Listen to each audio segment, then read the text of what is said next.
My dear, exercise 6.5 की सभी questions के सॉल्यूशंस हम यहाँ करेंगे। इन क्वेश्चंस में पाइथागोरस थ्योरम, पाइथागोरस प्रमेय के संबंध में क्वेश्चंस है। पहला क्वेश्चन है, sides of triangles are given below. यहाँ पर कुछ त्रिभुजों की भुजाएं दी हुई है। आपको क्या करना है कि निर्धारित करें कि उनमें से कौन सा समकोण त्रिभुज है। एक समकोण त्रिभुज की स्थिति में उसके कर्ण की लंबाई ज्ञात। देखिए, एक त्रिभुज है जिसकी भुजाएं 7, 24 और 25 है। आपको ज्ञात करना है कि इसमें समकोण कौन सा है, which is the right angle. Length of the hypotenuse क्या है। देखिए, पाइथागोरस प्रमेय यानी थ्योरम क्या होता है। In a right angle triangle the square of the hypotenuse side is equal to the sum of squares of the other two sides. कर्ण का वर्ग त्रिभुज की अन्य दो भुजाओं के वर्गों के योग के बराबर होता है। देखिए, ये एक ट्रायंगुलर त्रिभुज है। ये 90 डिग्री का होता है, राइट एंगल, ठीक है। और इसकी जो दो भुजाएं हैं, ये इसका कर्ण है। This is hypotenuse. हाइपोटेन्यूज ये है और ये इसकी दो भुजाएं, भुजा नंबर 1, भुजा नंबर 2। इसका जो वर्ग है, भुजा नंबर 1 का वर्ग स्क्वायर और 2 का स्क्वायर है, ये क्या होता है, ये लाइन का स्क्वायर के बराबर होता है, ठीक है। आप जो इसका स्क्वायर जो है, ये h या h, ये है h स्क्वायर, ये 1 स्क्वायर 2 स्क्वायर, ये नियम होता है। तो यहाँ क्या है, एक 7 है, एक 24 है। ये जो कर्ण है ये निश्चित रूप से 25 ज्यादा वाला होगा, क्योंकि इन दोनों का योग होता है, ठीक है।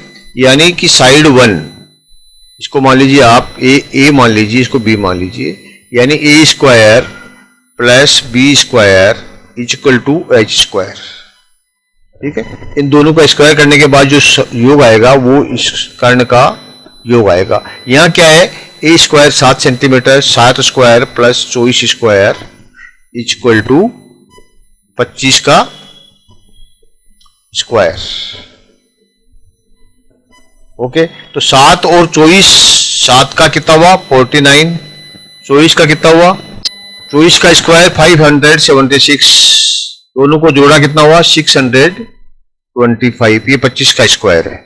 ओके, इसका मतलब क्या है, पूछा क्या है, कर्ण की लंबाई कीजिए, बताइए, तो हम कहेंगे 25। कर्ण की लंबाई कितनी है 25, क्योंकि इन दोनों का स्क्वायर कर्ण के स्क्वायर के बराबर है, इसलिए एक समकोण है। ये इसका आंसर हो गया। अब देखिए आपका पार्ट 2। पार्ट 2 में क्या है, इसमें एक भुजा है 3 सेंटीमीटर, एक भुजा है 6 सेंटीमीटर। सबसे बड़ी भुजा जो होती है वो हाइपोटेन्यूज होती है, ठीक है। यानी 3 का स्क्वायर प्लस 6 का स्क्वायर कितना होना चाहिए, 8 का स्क्वायर होना चाहिए। तब ये, अगर ये सही आएगा समीकरण, तो ये एक समकोण त्रिभुज होगा। देखिए, 3 का स्क्वायर 9 होता है, 6 का स्क्वायर 36 होता है, कितना हो गया 45 हो गया। और 8 का स्क्वायर कितना होता है 64 होता है, ठीक है। तो 64 होता है, तो ये 64 नहीं है। 8 स्क्वायर 64 होता है, ये 64 नहीं है, 45 है, इसलिए ये एक समकोण त्रिभुज नहीं है। It is not a right angle triangle.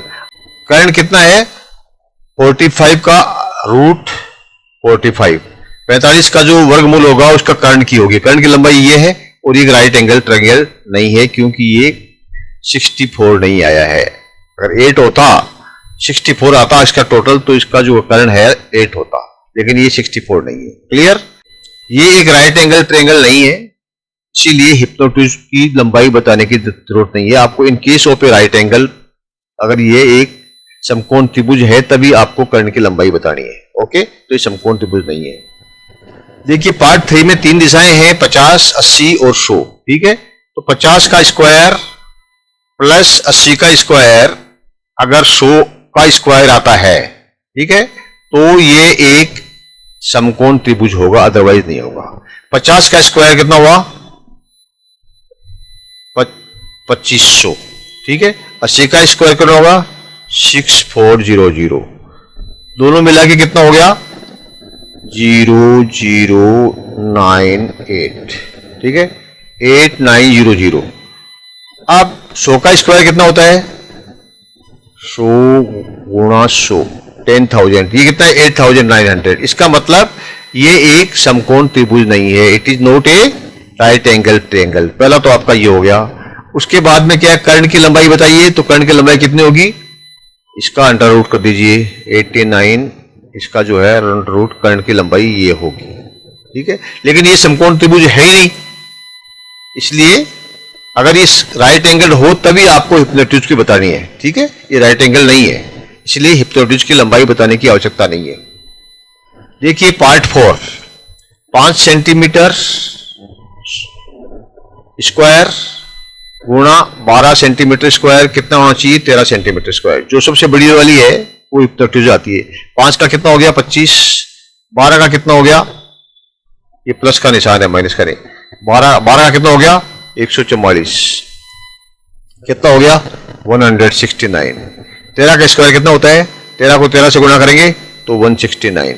इसका मतलब ये जो है 13 का स्क्वायर 169 है। तो अब ये क्योंकि ये दोनों का योग जो है 169 है, 13 का स्क्वायर है, इसलिए इसका हिप्नोटिज्म की लंबाई होगी 13 सेंटीमीटर और ये एक राइट एंगल ट्रायंगल हो गया, ये एक समकोण त्रिभुज हो गया। क्लियर।